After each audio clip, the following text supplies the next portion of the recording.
মাননীয় মুখ্যমন্ত্রী মমতা বন্দ্যোপাধ্যায়ের উদ্যোগে হেই হরে কৃষ্ণ বন্ধুরা, ওয়ার্ল্ড অফ দেবলীনার আরো একটি ভিডিওতে তোমাদের সবাইকে জানাই স্বাগত। আমি চলে যাচ্ছি কলকাতাতে। আমি আর আমার ভাই যাব, কারণ কলকাতা শিশির মঞ্চে নন্দনের পাশেই রয়েছে আমার প্রোগ্রাম অ্যাঙ্কারিং এর।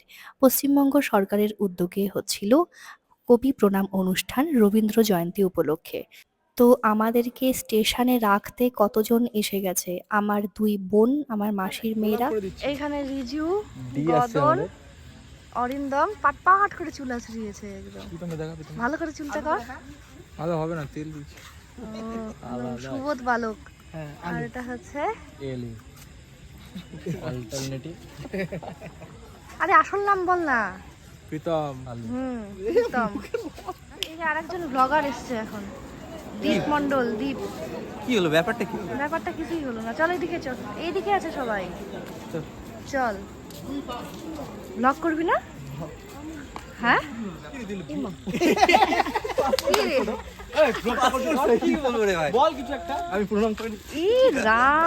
পিন্টু পিন্টু আমাদেরকে ছাড়তে কজন এসে একটু গুনি। 1 2 কজন হলো রে? কেলটু আছে তো তার মধ্যে, আবার মাঝখানে আবার কেলটু। এই যে এরাও এসছে। এখনই পড়তাম।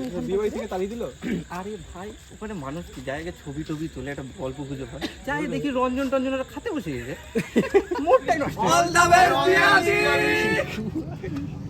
টাটা। এদিকে তাকা কদন। যাও, ভালো করে কেউ 2 পিস বেশি মাংস কেউ টাটা। 2 পিস বেশি খাস।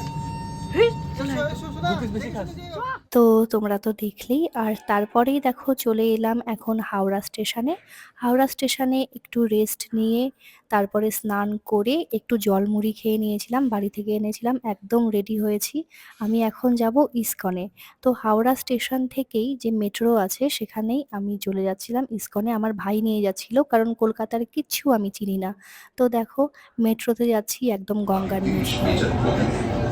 গিয়ে বয়ে চলেছে গঙ্গা, অনুভব করুন সেই রোমাঞ্চ। आप 30 मीटर भूमिगत है, ऊपर से बहती गंगा। তারপরেই চলে এলাম মিন্টো পার্কে আছে কলকাতা ইসকন, আর একটা আছে ইসকন সেটা নিউ টাউনের ওইদিকে। তো যাই হোক, এই ইসকনে এসে আমি একটু রেস্ট নিচ্ছিলাম, কীর্তন করছিলাম। তারপরে আমি এখানে প্রসাদও নিয়েছি, আর একটা রুমে গেছিলাম, মানে যেখানে মাতাজিরা আছেন ওই রুমে গিয়ে আমি রেডি হয়েছিলাম। তো তারপরেই রেডি হয়ে আমি চলে এলাম শিশির মঞ্চে। আর এটা দেখো রবীন্দ্র সদনের সেই চত্বর, মানে নন্দনের সেই পুরো জায়গাটা এত সুন্দরভাবে সাজানো ছিল।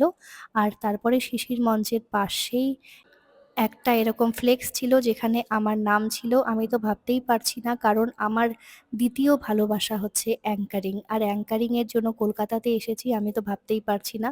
তো যাই হোক, প্রথম ভালোবাসা তোমরা সবাই জানো, হরিনাম সংকীর্তন। হরিনাম কীর্তন করতে আমি ভীষণ ভালোবাসি। পারি না সেটা আলাদা কথা, কিন্তু করতে ভালোবাসি। তো যাই হোক, এখন অনুষ্ঠান শুরুর প্রায় মুখে। আমি এখন বসে রয়েছি, আর একটু আমাকে বলে দিচ্ছিল যে কিভাবে কিভাবে করলে ভালো হয়। তো যাই হোক, অনেক যেহেতু শিল্পীরা ছিল সেই জন্য বেশি কথা এখানে বলতে না করেছিল। মাননীয় মুখ্যমন্ত্রী মমতা বন্দ্যোপাধ্যায়ের উদ্যোগে এবং পশ্চিমবঙ্গ সরকারের তথ্য ও সংস্কৃতি বিভাগের আয়োজনে 9 থেকে 24শে মে 2025 পর্যন্ত রবীন্দ্র সদন নন্দন চত্বরে 5টি মঞ্চে কবি প্রণাম অনুষ্ঠান আয়োজিত হচ্ছে। থাকবেন অবন্তিকা দেব রায়,